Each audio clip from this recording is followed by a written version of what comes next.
नमस्कार, आप देख रहे हैं दी ललन टॉप और मैं हूं निखिल और ये हमारी रक्षा मामलों पर खास पेशकश रखवाले। रखवाले में हमारा पैनल आज बहुत दिन बाद दोबारा फोरम पूरा हो गया है। हमारे साथ मौजूद हैं रक्षा विशेषज्ञ संदीप उन्नीथन और शिव अरूर। आप दोनों का बहुत बहुत स्वागत है। धन्यवाद निखिल। धन्यवाद Nikhil and happy new year to you and to all of our viewers on रखवाले। सभी को हमारी तरफ से भी। शिव और संदीप, आई एम श्योर आप दोनों ने उन सारी रिपोर्ट्स को अब देख लिया है जिसमें ये चीज खूब डिस्कस हो रही है कि सीडीएस जनरल बिपिन रावत का जो चॉपर क्रैश हुआ था 8 दिसंबर 2021 को, उसकी कोर्ट ऑफ इंक्वायरी की रिपोर्ट आ गई है। अभी रिपोर्ट पहुंची किसी के पास में नहीं है, ये रिपोर्ट सिर्फ और सिर्फ एयरफोर्स के पास है। हम यही जानते हैं कि एयरफोर्स के बाहर किसी एक व्यक्ति को अगर प्रेजेंटेशन मिला है तो वो है रक्षा मंत्री राजनाथ सिंह। इतनी ही जानकारी बाहर है, लेकिन कुछ बिट्स एंड पीसेस इस रिपोर्ट के बाहर आए हैं जिसको लेकर के काफी एक हीटेड डिबेट चल रहा है कि एक्सीडेंट में किसकी गलती थी। क्या वो एक टेक्निकल स्नैक की वजह से हुआ था, क्या वो पायलट एरर की वजह से हुआ था। लेकिन जितनी जानकारी छन छन के बाहर आ रही है, ऐसा लगता है कि किसी की भी कोई भी गलती नहीं थी, बावजूद इसके इतना बड़ा हादसा हो गया है।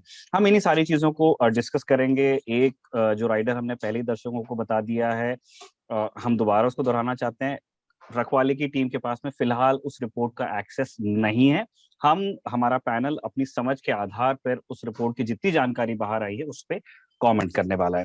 संदीप, हम चाहते हैं कि आप ओपनिंग कमेंट्स रखें और शुरुआत आप जरूर वहां से करें जहां पे इस चीज की खूब चर्चा हुई कि बहुत सारे लोग ये चाहते थे कि ये जल्द से जल्द कोर्ट ऑफ इंक्वायरी पूरी हो और एक रिपोर्ट आए, लेकिन ये शायद थोड़ी ज्यादा जल्दी आ गई है। क्या आपको भी ऐसा लगता है?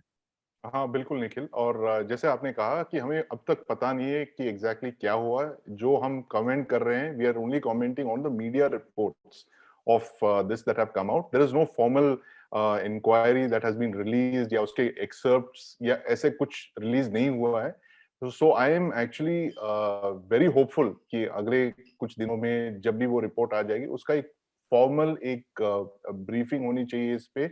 Because Nikhil, let's not forget, it's not only about this incident. It's a very tragic accident जो हुआ था 8 दिसंबर को, बट इसके जो implications है, ramifications है, बहुत ज्यादा है हमारे VVIP सिक्योरिटी को लेके। क्योंकि let's not forget कि it's not only the chief of defense staff या military leadership जो travel करती है इस पे, प्रधानमंत्री, प्रेसिडेंट, इस तरह के डिफेंस मिनिस्टर, इस तरह के टॉप वीआईपी ऑफिशियल्स इस फ्लाइट में फ्लाई करते हैं।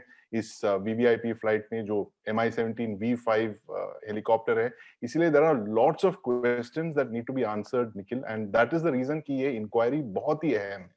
इट इज फॉर इंस्टेंस, जैसे कि हम सब जानते हैं कि कुछ साल पहले जब हमने कॉन्ट्रैक्ट किया था वीवीआईपी हेलीकॉप्टर्स अगुस्ता वेस्टर्न, उस जमाने में उसको अगुस्ता वेस्टर्न कहा जाता था, और वहां से हमने जो मशीन्स खरीदे, काफी कंट्रोवर्सी हुई उस पे, ब्राइबरी के एलिगेशंस हुए, केस दर्ज हुआ है, सीबीआई इंक्वायरी कर रही है, और जो मशीन्स आए उसको हमने यूज नहीं किया, दिल्ली में पड़े हैं, सड़ रहे हैं वो 3 या 4 मशीन जो आए। सो it is a lot of questions about the choice of the machine कि क्या MI-17 V5 सही चॉइस थी एक वीवीआईपी हेलीकॉप्टर के लिए, या फिर क्या वो सिर्फ एक जुगाड़ के तौर पे हमने कन्वर्ट कर दिया। ये तो बहुत ही साफ है, क्योंकि उस वक्त भी एयरफोर्स ने कहा कि कोई बात नहीं, हमारे पास अगोस्ता वेस्टर्न नहीं है तो क्या हुआ, हमारे पास V5 है, उसको हम कन्वर्ट करेंगे। तो फिर इससे और बहुत सारे सवाल आते हैं कि how is the pilot training done for that, the V5 VVIP flying, because VVIP flying is very different from the rest of the regular military flying. उसके specially trained pilots होते हैं। तो इस तरह के बहुत सारे सवाल हैं Nikhil, and that is the reason that this inquiry should be publicized. एक briefing होनी चाहिए इस पे कि what are the exact factors that the board went into, कैसे उन्होंने inquire किया, and what are the conclusions of this. ये नहीं कि आपने एक ऐसे कर दिया और एक some leaks have come out and therefore सब खुश हो गए, now we can move on to get on with life as usual. Shiv, हम इसके बारे में जो मीडिया चैटर है उसको तो डील करने ही वाले हैं पॉइंट बाय पॉइंट, लेकिन हम चाहते हैं कि सर्विस के अंदर जो आपके सोर्सेज हैं उनसे आपकी क्या कोई बात हुई है इस बारे में, उनके बीच में इस रिपोर्ट की जितनी जानकारी सार्वजनिक हुई है उसको किस तरह डिस्कस किया जा रहा है जो सर्विंग ऑफिशियल्स हैं एयरफोर्स में? निखिल, दो चीज मैं सामने रखना चाहता हूँ शुरू से ही। वो ये है कि इस कोर्ट ऑफ इंक्वायरी के ऊपर बहुत सारा प्रेशर था कि वो जल्द से जल्द एक रिपोर्ट सबमिट करें रक्षा मंत्री के ऑफिस में, क्योंकि वो कारण तो साफ ही है, क्योंकि ये एक बहुत हाई लेवल एक्सीडेंट था। भारत का जो सबसे सीनियर जो मिलिट्री ऑफिसर थे, उनके और उनकी टीम का देहांत हो गया इस ट्रेजेडी में। तो इसलिए काफी अहम प्रेशर था इस पर्टिकुलर कोर्ट ऑफ इंक्वायरी में। ज्यादातर तो कोर्ट ऑफ इंक्वायरी के ऊपर प्रेशर तो होता ही है, क्योंकि ये एक नेशनल एसेट का लॉस होता है और नेशनल पर्सनल के लॉस होते हैं। लेकिन इस पर्टिकुलर ट्रेजेडी के ऊपर एक्स्ट्रा प्रेशर था, दबाव था कि जल्द से जल्द कुछ जवाब, कुछ आंसर्स सामने आए। तो ये एक चीज है निखिल, और ये काफी एक महीने के अंदर ही ये इन्होंने रिपोर्ट सबमिट कर दिया है। दूसरा चीज ये है निखिल की, और ये मैं एक ऑलमोस्ट लाइक अ वार्निंग की तरफ मैं रखना चाहता हूँ, और वो ये है कि कोर्ट ऑफ इंक्वायरी और क्रैश का इन्वेस्टिगेशन जो होता है, वो बहुत लंबे समय तक चलते हैं। वो बहुत कॉम्प्लिकेटेड है, बहुत डिटेल में जाते हैं, और ज्यादातर एक ब्लैक एंड व्हाइट आंसर कभी मिलता नहीं है, क्योंकि जब जब उड़ान का दुर्घटना होता है, एक कॉम्बिनेशन ऑफ फैक्टर्स ज्यादातर होते हैं। जैसे संदीप ने बताया कि वेदर एक फैक्टर होता है, ट्रेनिंग एक फैक्टर होता है, इंटरेक्शन इन द कॉकपिट एक फैक्टर होता है, फ्लाइंग प्रोटोकॉल एक फैक्टर होता है, मेंटेनेंस एक फैक्टर होता है। सारा जो है इसमें, वो सारा is taken into account for in a crash investigation. इस शायद हम आगे बात करेंगे मीडिया रिपोर्ट्स के बारे में, लेकिन जो अभी सर्विस के अंदर जो बात चल रही है, वो है कि पूरा जो पिक्चर है वो सामने आया नहीं है अभी तक। वो जो जो जो प्रेजेंटेशन किया गया है रक्षा मंत्री के ऑफिस में, और जो कुछ चीजें जो बाहर आए हैं मीडिया रिपोर्ट्स में कि ये कंट्रोल्ड फ्लाइट इनटू टेरेन था। किसी ने साफ साफ नहीं बोला है कि ये पायलट एरर था, लेकिन एक पिक्चर पेंट किया हुआ है कि कंट्रोल्ड फ्लाइट इनटू टेरेन क्या है, और शायद यही एक सिचुएशन था जिसमें ये दुर्घटना हुआ था। लेकिन अभी तक जो जो इम्प्रेशन है सर्विस के अंदर, आर्मी और एयरफोर्स के अंदर, और ये एक ट्राई सर्विस इंक्वायरी यस। है निखिल, वो ये है कि अभी ये एक इंटरिम रिपोर्ट ऑलमोस्ट सामने आया है, क्योंकि सिस्टम, गवर्नमेंट, सरकार और पब्लिक को एक कुछ जवाब तो चाहिए। Nobody is going to wait too long until we get some answers, इसलिए ये एक रिपोर्ट तो सबमिट हो चुका है। लेकिन जो एक्चुअल इन्वेस्टिगेशन है, जो जांच अभी भी जारी है, उसके ऊपर शायद कुछ हफ्तों में, कुछ महीनों में और भी कुछ जवाब आएंगे, और एक और भी डिटेल्ड पिक्चर सामने आएगा। And when that happens, there might be more information about it. ये हम अभी इस वक्त नहीं बोल सकते हैं कि ये साफ एक कंट्रोल फ्लाइट इनटू टेरेन का सिचुएशन था, ये या एक इंस्ट्रूमेंट एरर था, या वेदर का सिचुएशन था। एक कॉम्बिनेशन बिल्कुल होगा, और एक डिटेल्ड पिक्चर शायद सामने आएगा आगे जाके निखिल। शिव, जिस प्रेशर की आप बात कर रहे हैं, क्या उसके पीछे ये वजह भी है? मतलब हम स्पेकुलेट नहीं करना चाहते हैं, बट हमारे पास एक ऐसा मशीन है जो एयरफोर्स का वर्क हॉर्स है, और एक ऐसा पायलट है जो क्रीम ऑफ क्रीम है, अपनी यूनिट के सीईओ हैं। तो ना मशीन की कैपेबिलिटीज पे आप शक करना चाहते हो, ना पायलट की कॉम्पिटेंस पे। क्या वो भी ऐड कर रहा है उस प्रेशर में कि रिपोर्ट भी आना है, लेकिन उसमें बहुत ज्यादा आप चीजें कन्फेस भी नहीं करना चाहते हो? क्या उस तरह की दिशा भी है? क्या उस तरह का प्रेशर भी है? ये बहुत अच्छा सवाल है निखिल, और जैसे संदीप ने बताया कि इस क्रैश इन्वेस्टिगेशन रिपोर्ट का जो इम्पैक्ट है, ये बहुत वाइड रीचिंग इम्पैक्ट होगा, क्योंकि ये सिर्फ उड़ान सुरक्षा के ऊपर का मामला नहीं है, ये वीआईपी ट्रैवल का मामला है। दो चीजें निखिल, एक तो जब भी एक वायुसेना का जो भी एयरक्राफ्ट, हेलीकॉप्टर, जब वो फ्लाई करता है, एक एक लॉन्ग लिस्ट ऑफ मेंटेनेंस और फ्लाइट वर्दीनेस प्रोटोकॉल्स जो हैं, वो कर चुके होते हैं, और उसके बाद ही ये फ्लाई वर्दी डिक्लेयर हो जाता है। तो ऐसा नहीं है कि वीआईपीज के लिए कुछ अलग प्रोटोकॉल है। फ्लाइट सेफ्टी का प्रोटोकॉल एक ही है, लेकिन जब वीआईपी ट्रैवल होता है, कुछ और भी कुछ प्रोटोकॉल्स एक्टिवेट हो जाते हैं, which is natural, what happens all over the world.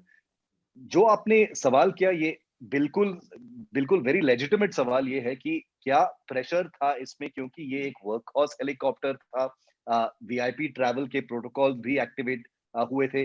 The answer is yes Nikhil, absolutely.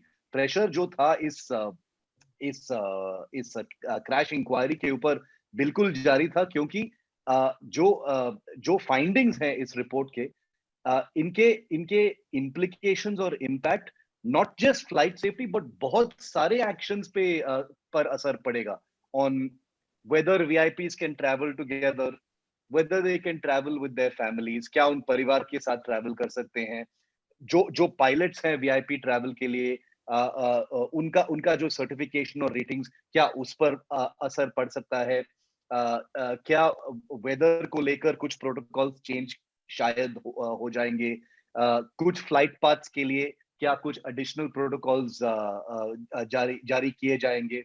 ये सारे सवाल हैं, क्योंकि वो इम्पैक्ट बहुत वाइड रेंजिंग इश्यूज पे असर पड़ सकता है. अभी के लिए जो जो क्रैश रिपोर्ट जो सबमिट हुआ है, I would call it, and मेरे मेरे जो सोर्सेज हैं इन द सर्विस, वो एक ऑफिशियली एक इंटरिम रिपोर्ट नहीं है, ये एक कंक्लूसिव रिपोर्ट है जो अपडेट हुआ है. It is basically in the form of an update for the रक्षा मंत्री निखिल, लेकिन एक फाइनल क्लियर पिक्चर आगे जाके डेफिनेटली होगा. लेकिन मैं बिल्कुल जो संदीप ने बताया, मैं बिल्कुल सहमत है उससे कि जो this is not just another crash report, this is a crash report that will impact flight safety, protocols, VIP travel, maintenance procedures, and the entire spectrum of safety procedures going forward, Nikhil.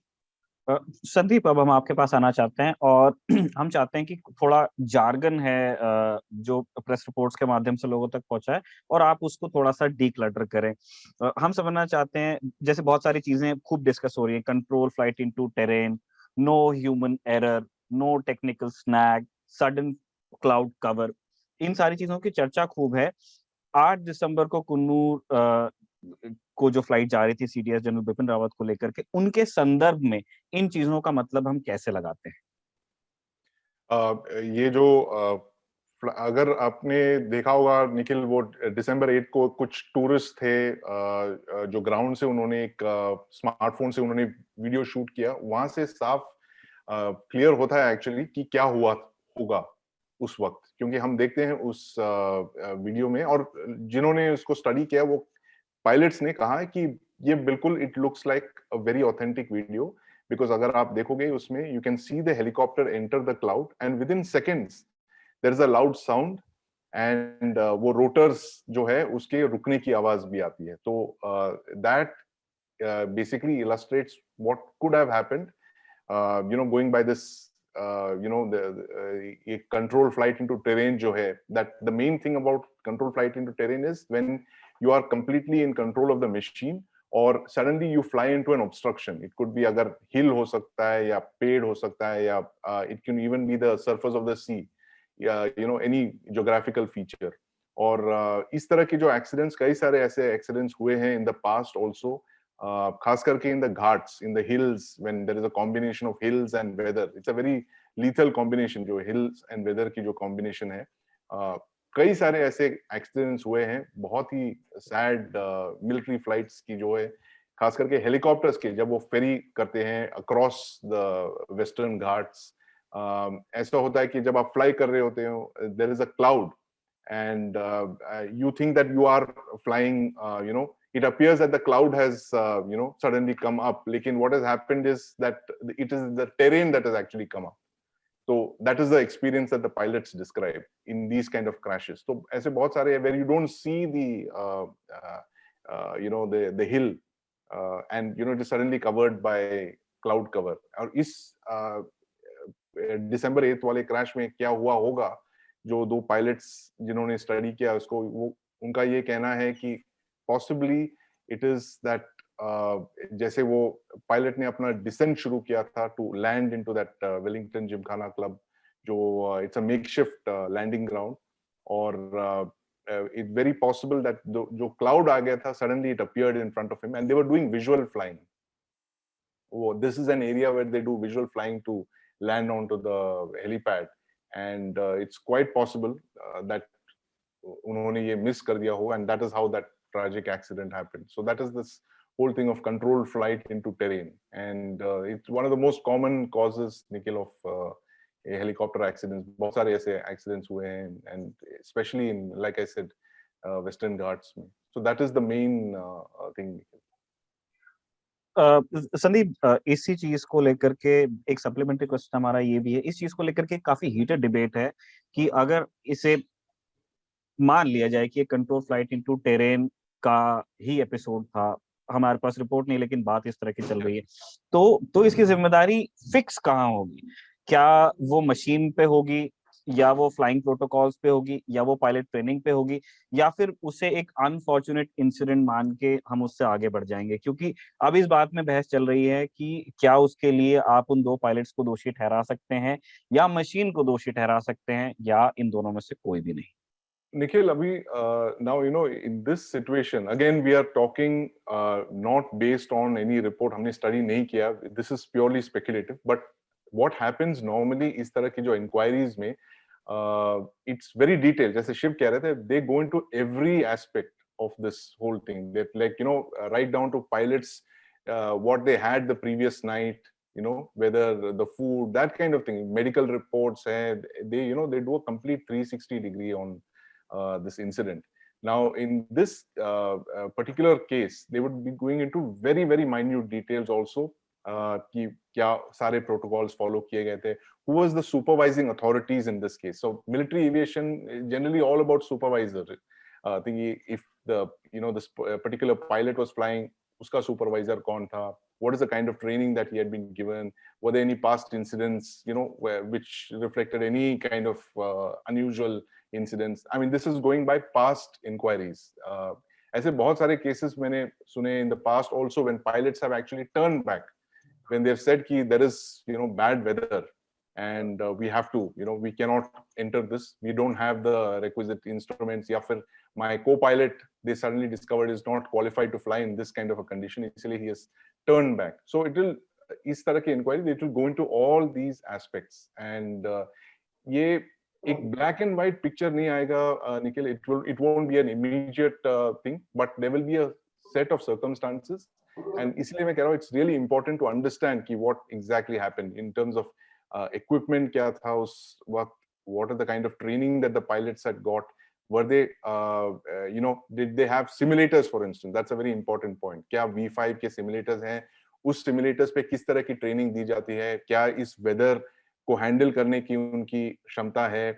There are other factors like pressonitis करके एक thing है. This is now again about other situations in the past, कि pressonitis करके एक military jargon है कि you press on regardless of the consequences. Weather है, कोई बात नहीं, हम चलेंगे, we'll take that risk. That is there. दूसरा है कि hariomitis is another thing that is again jargon, कि there is a lot of crashes are about pilots trying to get home quickly. So these are some of these factors that this inquiry needs to go into, Nikhil. And again, we may not get a clear-cut answer, but at least we'll know the entire circumstances of this thing, what happened. And जैसे शिव कह रहे थे कि it is really important to understand this crash. ये कोई ordinary crash नहीं था. It's, I think, one of the worst military crashes in terms of who was on board. Topmost military official है. बहुत कम ऐसे accidents हुए in the past. And इससे जो lessons हमें मिलेंगे, that will be really important going ahead in terms of pilot training, equipment, facilities, ground facilities, control, being in the loop with air traffic control, what kind of inputs he has got. इस तरह के बहुत सारे ऐसे points हैं जो उनको देखने पड़ेंगे in this inquiry. शिव, एक इस विषय पे एक अंतिम एक प्रश्न आपसे है. हम ये जानना चाहते हैं कि क्या ये संभव है, तमाम सिनेरियोज जितने हो सकते हैं जो इंक्वायरी में सामने आए, क्या ये अंत में हो सकता है कि किसी की भी गलती सामने न आए, और क्या उस चीज को हम एक्सेप्ट कर पाएंगे? निखिल, ये बिल्कुल संभव है. ये बिल्कुल संभव है कि देखो, जब एक ऐसी एक्सट्रीम दुर्घटना हुई है, आई थिंक कि शायद पब्लिक में और हम में भी शायद एक नेचुरल इम्पल्स होगा कि एक एक clear cut black and white जवाब होना चाहिए कि किसकी गलती थी। क्या पायलट की गलती थी, क्या या विमान का गलती थी, या कुछ ट्रेनिंग की कुछ कमी थी। अ, अ, अ, मेरे मेरा रीडिंग ये है निखिल कि शायद ऐसा clear cut black and white जवाब नहीं मिलेगा इस क्रैश इंक्वायरी में। और ये ऐसा नहीं है कि ये सिर्फ they want to tread softly on this, क्योंकि जो जो एक्सीडेंट में जो लोग थे वो है नहीं, और वो अपने आप को डिफेंड नहीं कर सकते। ऐसा नहीं है, क्योंकि crash inquiries tend to be quite brutal. ऐसा नहीं है कि वो किसी के इमोशंस को लेके ऐसा ऐसा नहीं है, because this is about human life, so the truth has to be told. लेकिन ये बिल्कुल पॉसिबल है निखिल, क्योंकि जैसे संदीप ने बताया कि कंट्रोल्ड फ्लाइट इनटू टेरेन एक एक ग्रे एरिया है निखिल, क्योंकि विमान बिल्कुल कंट्रोल में है। पायलट्स जो हैं, जैसे आपने बताया कि बिल्कुल क्वालिफाइड थे। लीड पायलट जो था, कमांडिंग ऑफिसर था वो हेलीकॉप्टर यूनिट का। और दूसरा जो को पायलट था, वो दो rated on the instruments, rated in visual flying, वो हाईएस्ट रेटिंग जो जो जो पॉसिबल है हेलीकॉप्टर पायलट्स में दोनों दोनों के पास था। उनके उनके पास क्षमता था इस पर्टिकुलर रूट में फ्लाई करने के लिए। और ये एक ट्रेनिंग, ये एक ट्रेनिंग रूट है Nikhil. Sulur to Wellington is a training route for cadet pilots. वो एक इतना straight forward high to low descent landing जो है, वो स्टूडेंट पायलट्स को इस रूट में लेके जाते हैं। तो इसलिए ये सारे सवाल सामने आ गए कि ऐसे एक्सपीरियंस्ड पायलट्स को इस सिचुएशन में कैसे बाहर नहीं, why were they not able to get out of this situation. और आई फील कि जवाब होगा ये सडन क्लाउड कवर में। और जब तक वो इवेड करने की कोशिश कर रहे थे, इट वाज टू लेट। और निखिल, और जैसे संदीप ने भी बताया कि मिलिट्री एविएशन में रिएक्शन टाइम बहुत बहुत बहुत कम होता है।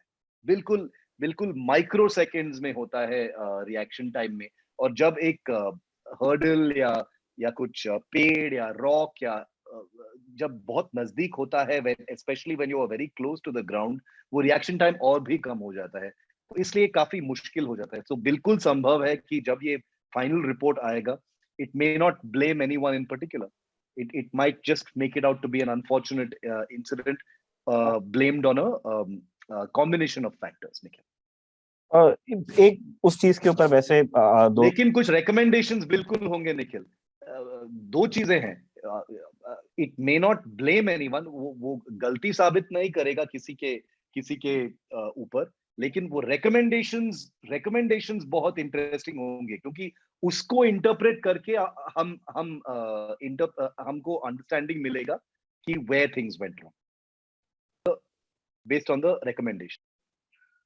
एक एक और सवाल संदीप हमारा आपसे है, इन सारी चीजों के कम्युनिकेशन को लेके। 2 दशकों का आपका करियर है, आपने बहुत सारे एक्सीडेंट्स को रिपोर्ट भी किया है, उनके इंक्वायरी रिपोर्ट्स के बारे में भी आपने जानकारी समय समय पे लोगों को दी है।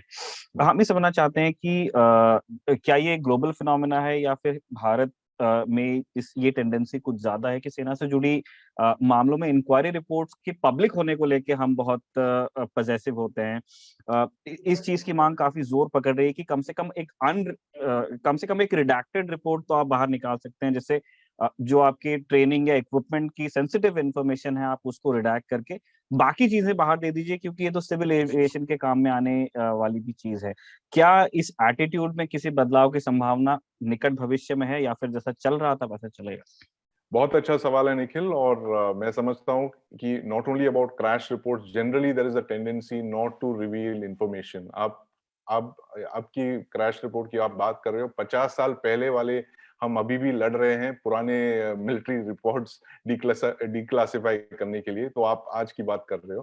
तो there is generally a tendency within the system not to release any information. And जो आपने कहा बिल्कुल सही कहा है, they should at least release a redacted version of the report.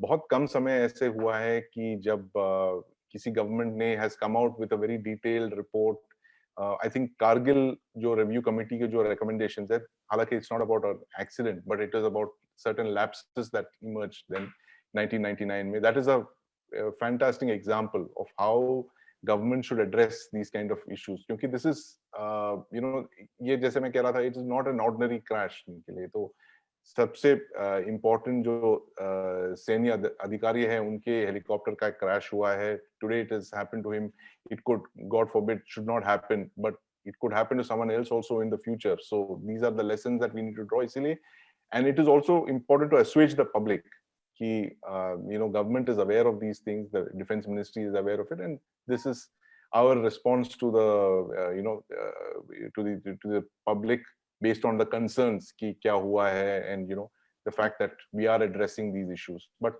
this is an overall एक problem है हमारे system को लेके निखिल की, it does not part with information very easily, or at least I hope at least in this case they should come out with some kind of a detailed report. चलिए, on that note हम अपने अगले विषय की तरफ जाते हैं। हमारे दर्शकों में से कई लोगों को अब तक ये खबर मिल गई होगी कि गोवा में आईएनएस हंसा पे राफेल एम के एसबीटीएफ फैसिलिटी में कुछ टेस्ट शुरू हो गए हैं, कुछ और टेस्ट आने वाले दिनों में भी होने वाले हैं। इससे पहले कि बहस उस दिशा में जाए कि क्या अब हम और राफेल लेने वाले हैं नेवी के लिए, हम इस चीज को एक ठंडे दिमाग से समझना चाहते हैं कि नेवी अभी किस थॉट पे काम कर रही है, वो इन टेस्ट से क्या अचीव करना चाहती है। संदीप, हम चाहते हैं कि आप से हम शुरू करें। हम चाहते हैं कि दर्शकों को पहले एसबीटीएफ के बारे में थोड़ी जानकारी दी जाए। ज्यादातर लोगों ने सिर्फ उस स्कीजम को देखा है, लेकिन नेवी का आइडिया क्या था उस पूरी फैसिलिटी को बनाने के पीछे, क्या उस पर आप थोड़ा प्रकाश डालेंगे?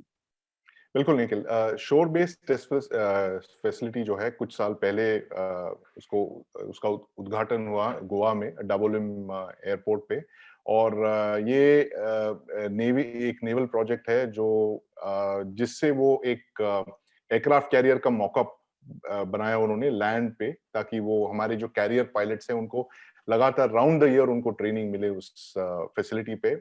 और ग्लोबली ऐसे बहुत कम फैसिलिटीज हैं शोर बेस्ड फैसिलिटीज, जो रशियन एक फैसिलिटी है क्राइमिया में, और चाइना के पास है, यूनाइटेड स्टेट्स के पास है, तो बहुत ही गिनी चुने कंट्रीज के पास ये कैपेबिलिटीज है जो कि जो कैरियर ऑपरेट करते हैं उन्होंने इस तरह की फैसिलिटीज बनाई है लैंड पर।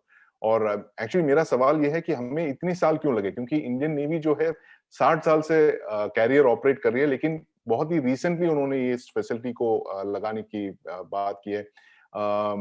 तो ये एक कैरियर के डेक को सिमुलेट करती है, वो स्की जंप की जो रैंप है, because it's a very unusual kind of arrangement. तो जो इंडियन नेवी के पास actually in the last 40 years ही आई है, INS 37 इयर्स एक्चुअली 36-37 इयर्स, जब विराट के आने के बाद ही इस तरह की एक स्की जंप की फैसिलिटी आई है हमारे पास। तो it basically trains pilots on that, and it basically evaluates capabilities of a certain aircraft to operate on the aircraft carriers। हमारे जो विक्रमादित्य है और जो आने वाली है INS विक्रांत जो है, एंड इस फैसिलिटी पे MiG-29 के लिए बनाई गई थी प्राइमरीली, लेकिन रिसेंटली कुछ साल पहले से हम LCA नेवी के जो वेरिएंट्स है उसको भी टेस्ट कर चुके हैं इस पर।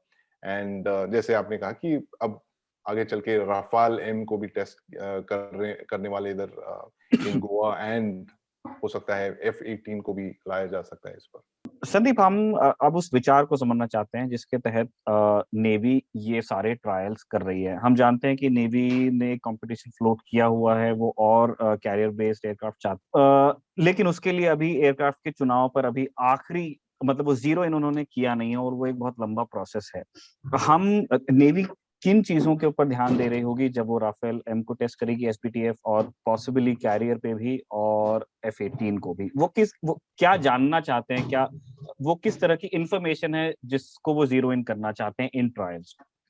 Nikhil, the most important fact is वो कंपैटिबिलिटी देखना चाहते हैं कि दीज एयरक्राफ्ट जो रफाल और F-18 है, they are not design for this kind of ski jump take off. वो कैटोबार कैरियर्स के लिए डिजाइन किए गए। द रफाल एम जो है ये चार्ल्स डिगॉल के लिए बनाए गए, they were literally designed at the same time. और F-18 जो है अमेरिकन निमित्ज क्लास कैरियर्स के लिए डिजाइन किया गया. So this most important thing of these trials जो SBTF पे करने वाले हैं to evaluate whether this is compatible with our carrier thing. And it's a very unusual kind of system also. You have एक Russian aircraft carrier है जो सारे Russian navigation aids है, लैंडिंग एड्स है, सारे रशियन है, and you have a western aircraft. So it is actually going to be a meeting of two worlds उस तरह की जो है. तो they want to see whether these factors east and west का जो ये है that whether it is compatible. Because world over Nikhil, जो जैसे मैं कह रहा था on the case of the Rafale and the Charles de Gaulle, their aircraft और एयरक्राफ्ट कैरियर को साथ में डिजाइन किया जाता है. There is a lot of compatibility right at the very design stage itself. कि रफाल को जब उन्होंने डिजाइन करना शुरू किया था तभी उनको पता था कि there were two French aircraft carriers and then there was going to be a third उसके बाद. So they design that in view, you know, keeping in mind this. तो हमारी ये प्रॉब्लम है कि जब हम the MiG-29 was not the best aircraft. जब 20 साल पहले हमने डिसाइड किया था कि हमें विक्रमादित्य चाहिए था, बट जैसे वो उस वक्त के जो नेवल अथॉरिटीज, वो उनका ये कहना है कि it's not the best aircraft but it was the only aircraft that was available to us. क्योंकि उस वक्त ये जो वेस्टर्न एयरक्राफ्ट है जैसे F-18 या फिर रफाल एम, उस वक्त हमें we were not allowed to buy it at that time. So this was the only kind of thing, and they went ahead with it as a stopgap arrangement. Now अभी देखना है कि whether Vikramaditya के remaining life जो है 20 साल करीब, is it, can we use these western aircraft to operate off that? So that's a very very important thing that they will look at. Then there are other issues like, you know, carrier basically lifts, deck lifts पे fit हो गई, hangar के अंदर कैसे होगा, you know, what are the fuel this thing, you know, equipment, all of those things will have to be looked at. But primarily SBTF is basically to test the most important thing, which is can it land and take off successfully from a ski jump. Shiv, अब हम चाहते हैं कि थोड़ा मतलब हम बहुत ज्यादा कॉम्प्लिकेट नहीं करेंगे इस चीज को, लेकिन दर्शक चाहें समझे जरूर इस बात को कि जिस तरह के एयरक्राफ्ट राफेल एम हैं और F-18 हैं, वो कैटरपुल्ट से लॉन्च होते हैं और वो वायर्स पे अरेस्ट किए जाते हैं. जब वैसे एयरक्राफ्ट को आप स्की जंप के लिए कैलिब्रेट करेंगे तो कुछ पेनल्टीज होंगी, उसकी कैपेबिलिटी में कुछ हो सकता है, कुछ ऐड हो सकता है, कुछ कम हो जाए. इन पेनल्टीज के बाद में इन कंपनीज ने बहुत टॉल प्रोमिसेस हमको दिए हैं कि हम लिफ्ट में भी फंसा देंगे, मेंटेन भी करा देंगे, स्की जंप भी करा देंगे. एक रियलिस्टिक अंडरस्टैंडिंग अभी क्या है सर्विसेज के अंदर की कितना संभव लगता है कि आफ्टर दीज पेनल्टीज हमारे कितने काम के एयरक्राफ्ट से रह सकते हैं? देखिए, ये जो खेल है कि कंपैटिबिलिटी प्रूव करना कि ये जो हेवी डेक बेस्ड फाइटर्स जो हैं रफाल और F-18 के, वो I think, correct me if I am wrong Sandeep, ये 10 साल से ये सिमुलेशंस चल के आ रहे हैं, digital simulations. Boeing, if I am not mistaken, 2007 onwards, तब से निखिल, जब गोर्शकोव रशिया में ही था, रिफर्बिश्ड हुआ ही नहीं था, तब से बोइंग ने एक डिजिटल सिमुलेशन ऑलरेडी करके सबमिट कर चुके हैं इंडियन नेवी के. तो और अब 15 साल बाद हम एक्चुअली रियल लाइफ में देखेंगे ये SBTF INS हंसा में एक्चुअल स्की जंप का जो ट्रायल्स है. इसका इन्फरेंस ये है निखिल कि इंडियन नेवी का जो स्टैंड है इस इशू पे, वो ये है कि देखो बॉस, हमको ये जहाज चाहिए और हमारे पास काफी सारे ऑप्शंस हैं नहीं.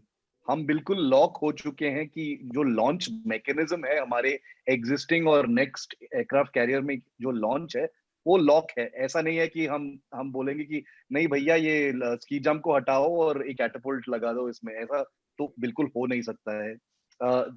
तीसरा एयरक्राफ्ट कैरियर के ऊपर एक अलग मामला चल रहा है at the top level of the military, उस पे हम जाएंगे ही नहीं.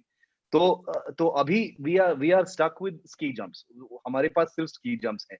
तो नौसेना के पास कोई और ऑप्शन नहीं है निखिल. उनके पास लेट अस सी कि क्या फिक्स्ड है. फिक्स्ड ये है कि 2 एयरक्राफ्ट कैरियर्स है, दोनों में एक ही लॉन्च मैकेनिज्म है. मार्केट में क्या क्या है जो एयरक्राफ्ट है जो कंपैटिबल है इसमें से. अभी हमारे पास लाइट कॉम्बैट एयरक्राफ्ट है, नेवल लाइट कॉम्बैट एयरक्राफ्ट है. एक दूसरा एयरक्राफ्ट आएगा, twin engine deck based fighter, लेकिन वो अभी कॉन्सेप्ट स्टेज में है, वो कुछ सालों के बाद ही आएगा। नेवी का ये स्टैंड है कि LCA navy in its current form is not suitable for full scale deck based operations. तो इसलिए जो ये 57 डेक बेस्ड फाइटर्स का जो प्रोग्राम है, वो ऑलरेडी आउटलाइन हो चुका है कि ये सारे जो कंस्ट्रेंट्स को अलग रख के हमने एक्सेप्ट किया है कि जो कमियां होंगे एयरक्राफ्ट में व्हेन यू स्विच। और ये एक बहुत अहम सवाल है निखिल कि जब आप कैटपुल्ट लॉन्च से स्की जंप लॉन्च का कॉन्फ़िगरेशन रेजिम में आप शिफ्ट करते हो, क्या क्या what are the things you need to give up in terms of performance, in terms of weapons load, in terms of fuel, in terms of maintenance? क्योंकि catapult jump और normal ski jump में वो under carriage जो है वो काफी अंतर होते हैं एयरक्राफ्ट में। तो जैसे आपने बताया कि lift performance, going down and up in the hanger of the lift, ये सारे जो है वो over the years Indian navy ने एक एक करके बेसिकली मेंटली एक वेवर दे चुके हैं कि अच्छा ठीक है, इसको हम चेंज नहीं कर सकते, तो हमको इसको एक्सेप्ट करना ही पड़ेगा। हमको एक्सेप्ट करना ही पड़ेगा कि ऑपरेशंस शायद विल नॉट बी ऑप्टिमल, क्योंकि ये बड़े एयरक्राफ्ट हैं और on small aircraft carriers, fuel performance, weapons load, ये सारे जो प्रोटोकॉल्स हैं उसमें कुछ कुछ छोटे छोटे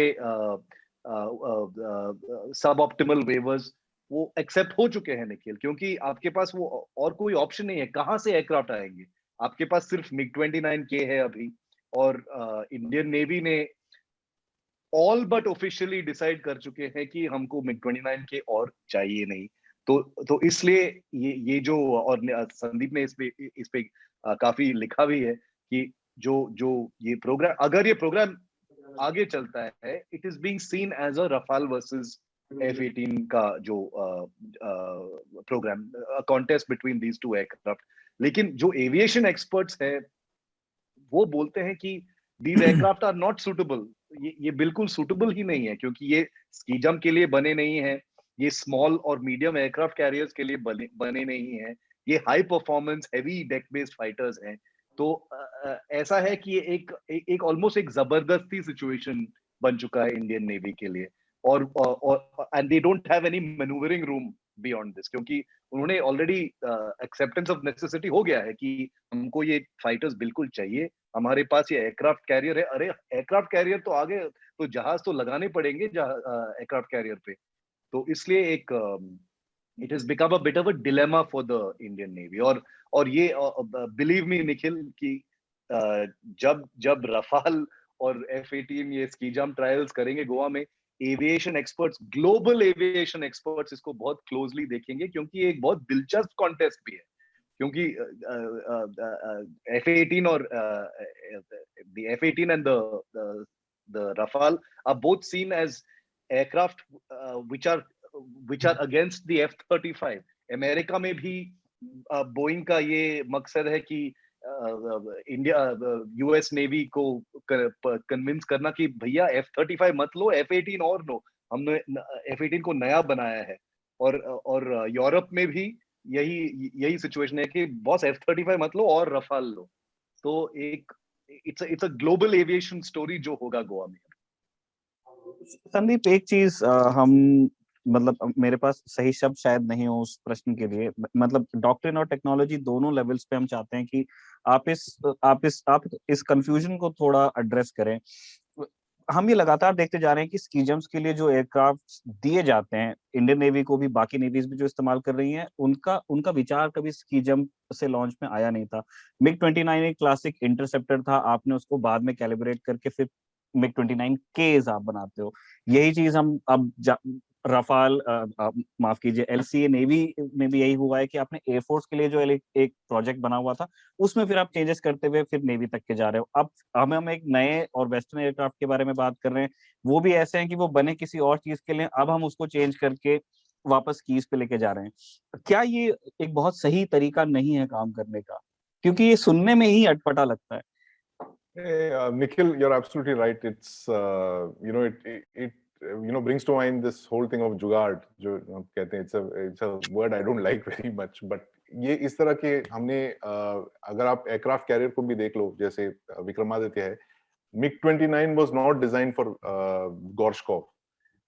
MiG-29 जो है, it was designed for a different aircraft carrier. तो वो जो कुznetsov करके है और एक दूसरी एक एयरक्राफ्ट कैरियर जिसको कैंसिल किया गया, वारयाग और वगैरह, उसके लिए डिजाइन किया। तो जब हमने खरीद लिया ये aircraft carrier, we didn't have any aircraft to fly on it. तो पहले उन्होंने देखा कि क्या सुखोई 30 उस पे ऑपरेट कर सकती है, नेवल सुखोई जो सुखोई 27K जो है, तब उनको पता लगा कि no, it's actually too heavy, it is a very heavy machine, it can not operate off the Vikramaditya.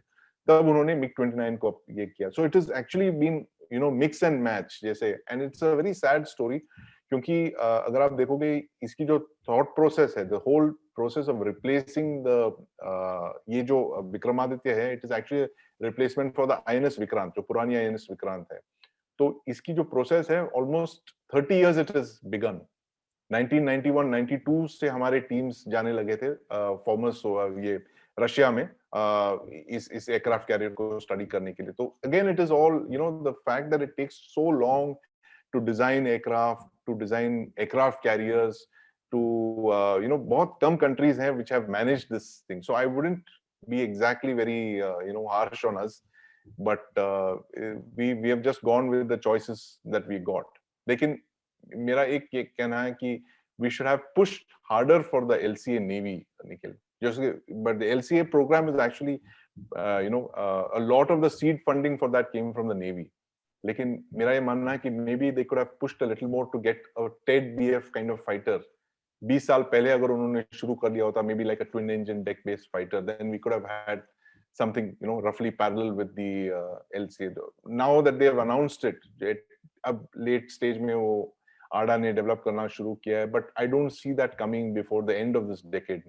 Very ambitious timelines, next 4-5 years it's going to come out, but aircraft especially for aircraft carrier development cycles इसके इतने लंबे हैं कि आप एक हाथ की उंगलियों में गिन सकते हैं कितने ऐसे कैरियर फाइटर्स हैं globally.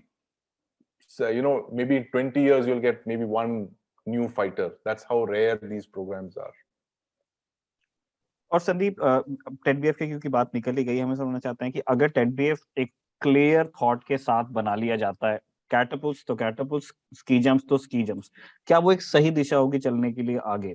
जिस एयरक्राफ्ट के बारे में हमें मालूम होगा कि हम उससे किस तरह के मिशंस पे भेजना चाहते हैं, किस तरह की मशीन से लॉन्च करना चाहते हैं, कैसे अरेस्ट करना चाहते हैं, क्योंकि पहले के जितने फाइटर्स अभी तक डिस्कस हुए हैं, इनमें शुरुआती विचार से उनका अंतिम मिशन कुछ और निकल आया।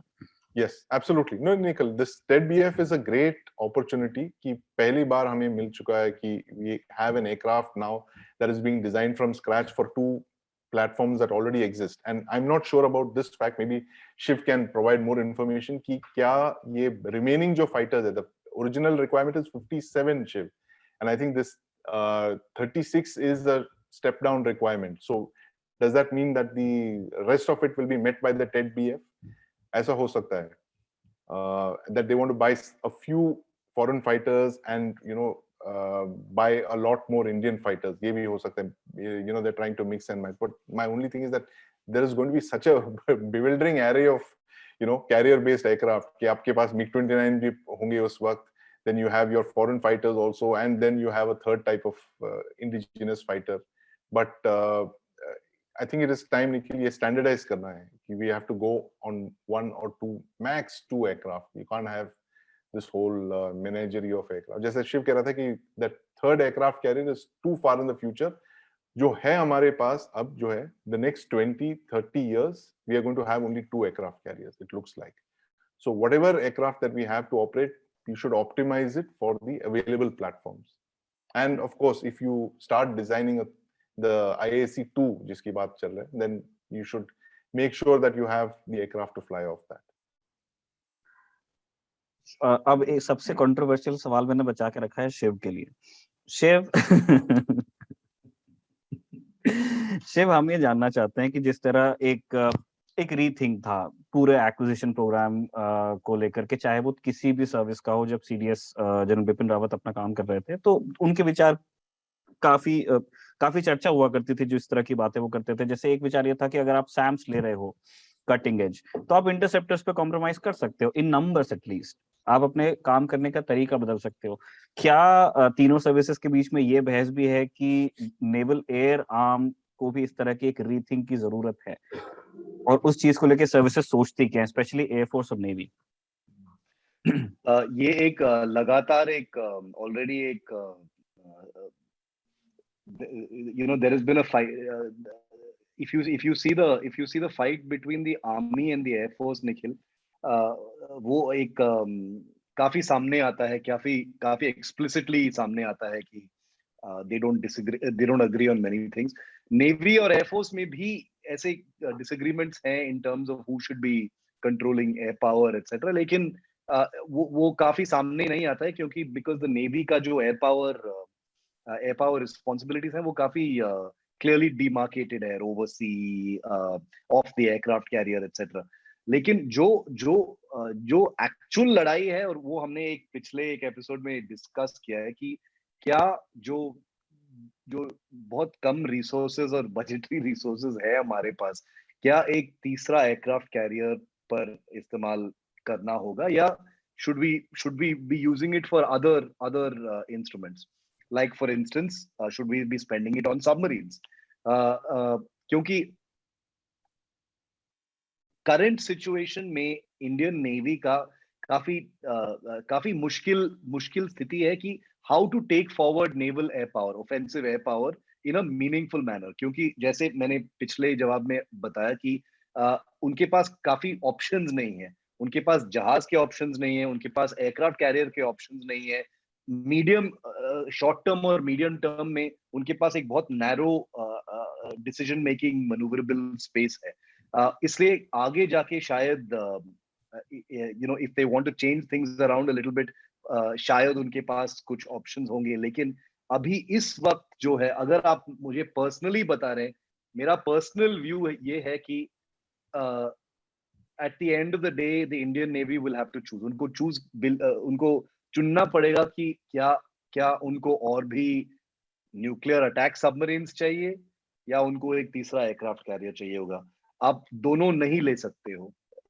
एक रियलिटी चेक जो ऑलरेडी हो चुका है, जनरल बिपिन रावत ने काफी एक्सप्लिसिटली बोला भी था कि देखो हमारे पास कोई लग्जरी नहीं है कि सब कुछ सामान लेना, और एक डॉक्ट्रिनली भी एक things have become a little narrower in terms of India achieve क्या करना चाहता है, क्या आप और भी एयरक्राफ्ट कैरियर लेंगे क्योंकि चाइना कर रहा है, या will you take a completely radical view कि हम जो अभी तक हुआ नहीं है doctrinally in the Indian Navy, हम उस पाथ पे चलेंगे कि अभी, और जैसे संदीप ने उस पे काफी डिटेल में न्यूज ब्रेक किया था, हमारे जो nuclear powered attack submarine program जो है, क्यों ना उस पे सारे रिसोर्सेज जो है उस पे लगाएं, क्योंकि that will give you a different shift in terms of sea denial capability, which will mean you perhaps don't need a third aircraft career.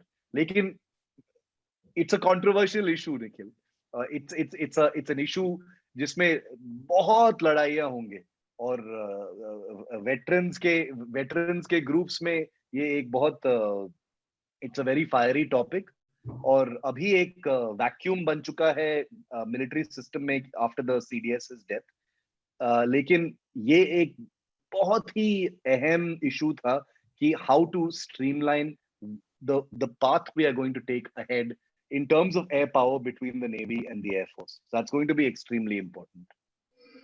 मुझे बस इसमें एक छोटी सी बात जोड़नी है, विद योर परमिशन। मैं थर्ड कैरियर के बारे में बात नहीं कर, क्योंकि वो डिबेट ऑलमोस्ट अब सेटल हो गई कि कम से कम नियर फ्यूचर में 2 डेकेड्स में आपके पास में थर्ड एयरक्राफ्ट कैरियर नहीं आने वाला है। ये ओपन सीक्रेट है, इसमें छुपाना क्या है।